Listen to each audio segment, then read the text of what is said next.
Hello friends, welcome back to my channel. हमारे channel Shobha Jha में आप सभी का स्वागत है। तो कैसे हैं आप सब बताइए कि आपके इधर का मौसम कैसा है, क्योंकि हमारे इधर का मौसम बहुत ही खराब है।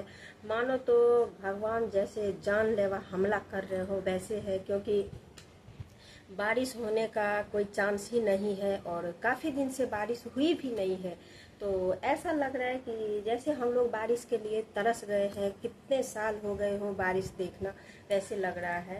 और जगह जगह बारिश हो रही है, मगर हमारे इधर बारिश नहीं हो रही है। धूप इतनी तेज है कि धूप की वजह से ना लग रहा है जैसे पीछे का आधा हिस्सा सिर में दर्द हो रहा है। आज कई दिन से तबीयत सही नहीं है, तो इसीलिए मैं कोई ब्लॉग या मतलब वीडियो जो है बना हुआ उसी को मैं एडिट कर देती हूँ। पहले का भी बना हुआ है और अभी का भी है, मगर गर्मी की वजह से कुछ करने का मन नहीं करता है। मैं मतलब इस एक महीने में मैं जब से गांव से आई हूँ तब से लगभग मैं दोपहर में सो जाती हूँ, क्योंकि पता नहीं क्यों जब से मैं गांव से आई तो मतलब हर जगह से एक महीने का मेरा ट्रैवल रहा और उसमें मेरी तबीयत बहुत ही बिगड़ गई।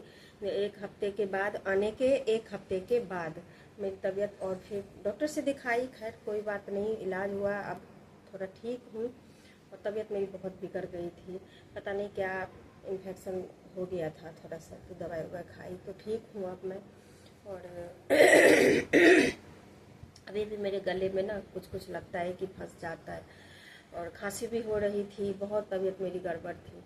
और आज का भी मौसम ऐसे है कि मतलब मैं छत पे गई थी तुलसी जी में जल देने के लिए, तो लग रहा था जैसे मैं वहीं बेहोश होके गिर जाऊंगी। मगर मैं डेली मंदिर चली जाती हूँ, क्योंकि ठंडी के मौसम में क्या होता है कि काम करते करते सुबह में पता ही नहीं चलता और लेट हो जाता है, मंदिर बंद हो जाती है, तो मैं नहीं भी जा पाती हूँ। मगर अभी थोड़ा सा दिन बड़ा हो रहा है और काम जल्दी हो जाता है, तो मैं सोचती हूँ कि कम से कम शिव जी को एक लोटा जल तो जाके चढ़ाई दूँ। तो और मंदिर जाने के बाद तो लगा कि हे भगवान, सही में अब रास्ते में गिर जाएंगे। बहुत गर्मी है, बहुत गर्मी है आज का। और अभी मतलब काफ़ी दिन से है ही, ऐसी बात नहीं है।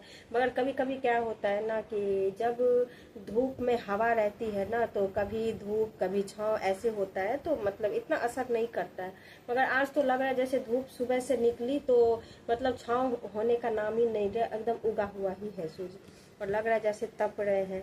अगर मैं क्या बताऊं, ऐसा सिचुएशन हो गया है कि अगर आप कपड़े को धो के और उसको सुखाने की जरूरत नहीं है, कपड़े धो के ऐसे ही निचोड़ के पहन लो तो वो मतलब बॉडी में ही सूख जाएगा, ऐसा लग रहा है मौसम।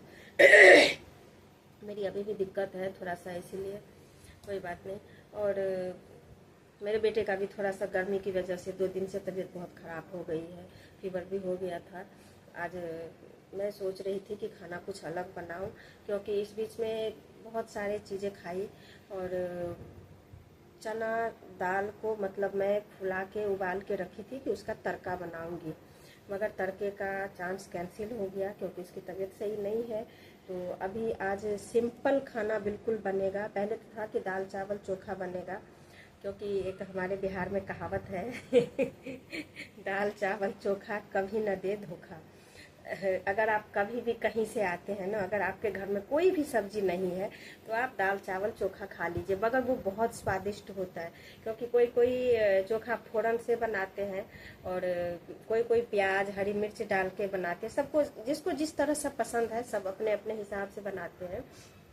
मगर आज मैं खिचड़ी बनाऊंगी, बेटे की वजह से खिचड़ी चोखा बनाऊंगी, और वो भी गरम गरम बनाऊंगी। अभी जा रही हूँ बनाने के लिए, बहुत गर्मी है। और मैं क्या बताऊँ, मैं कल मतलब साग ले आई थी 1 किलो, और उसको चुनते चुनते मेरी हालत इतनी ख़राब हो गई कि मैं क्या बताऊँ। 1 किलो साग, और वो भी छोटी छोटी, उसमें 2 तरह की साग मिक्स थी। तो मगर खाने में तो अच्छा ही लगता है, भाई चुनने के लिए कौन आएगा, हमें ही चुनना पड़ेगा। फिर मैं उसको आराम से बैठ के चुनी हूँ। अब मैं धो के उसको बाद में चढ़ा दूँगी, अभी तो खैर खिचड़ी चोखा बनाऊँगी। और हाँ, एक चीज़ मैं आप सबको बता रही हूँ, मैं वो तो बताना ही भूल गई। देखिए, इतनी गर्मी में आप सब भी घर से मत निकलिए, क्योंकि जितनी ज़रूरत हो उतना ही निकलिए। हमें भी कोई काम से अभी बाहर जाना है, और अभी 2-4 दिन से मैं सोच रही हूँ, मगर मैं जा नहीं रही हूँ, क्योंकि मौसम इतना ख़राब है कि उसकी वजह से मैं बाहर नहीं जा रही हूँ। जिस दिन मौसम थोड़ा ठंडा रहेगा, क्योंकि वहाँ भी जाना ज़रूरी है, तो मैं ठंडे मौसम में जाके कराऊंगी काम, तो आप लोग भी ज़रूरत के हिसाब से ही निकलिए, वरना मत निकलिए, बहुत समय खराब है। और मैं मंदिर की बात बता रही हूँ। देखिए, लोग मंदिर में दान करते हैं, मतलब कुछ भी चीज़ चढ़ाते हैं, है कि नहीं, भगवान जी को, जिसको जो मतलब ये होता है, मन्नत होता है तो लोग चढ़ाते हैं। कोई मंदिर में जो बड़ा सा घंटा होता है तो वो चढ़ाते हैं, वो छोटी घंटी भी चढ़ाते हैं, छोटी वाली जो होती है, मगर बड़ा तो घंटा ही होता है। और क्या बताएं। तो मैं गई थी मंदिर पूजा करने। अभी इस हफ्ते में जिस मंदिर हम लोग जाते हैं पूजा करने के लिए, उस मंदिर में मतलब पता नहीं कौन ऐसा चोर है कि देखिए, दोपहर में ताला ही बंद रहता है, रात को ताला ही बंद रहता है, मगर दिन दिन में किया कि पहले तो मतलब जो घंटा था छोटा सा ही था, तो वो उठा के चुरा के ले गया, उतार के, ठीक है। हनुमान जी का गदा ले गया, उतार के उठा ले गया। और शिव जी के गले में नाग था। अच्छा, एक बात बताइए, अभी हम गले में नहीं पहने हैं तो सुना सुना लग रहा है ना। वैसे ही अगर मान लीजिए, अगर शिव जी के गले में मतलब सांप होता है, और अगर वो सांप कोई चुरा ले तो उनका तो गला सुना ही हो जाएगा ना। और पता नहीं कौन ऐसा चोर था कि वो शिव जी के गले से उनका नाग उतार के ले गया, और वो आज 4-5 दिन से ऐसे ही मतलब है। अजीब लगता है पूजा करते समय, आप देखेंगे तो वैसे ही है। और कल की मैं बात बता रही हूँ। कल जो गौ गौ क्या कहते हैं, गौ सेवा वाला वो दान पेटी नहीं होता है, वो भी उठा के ले गया मंदिर से। वो लड्डू गोपाल जी के पास मतलब पड़ा था दान पेटी में, लोग छोटा सा नहीं होता वो पेटी जैसे दान पेटी गौ सेवा का, वो वाला भी उठा के ले गया। और मैं क्या बताऊं, पता नहीं, मतलब लोग गर्मी के मारे लोग घर में रहते हैं, और चोर पता नहीं चोरी करने के लिए निकलते हैं। मेरी समझ में नहीं आती है ये बात। और मंदिर से उठा के ले गया।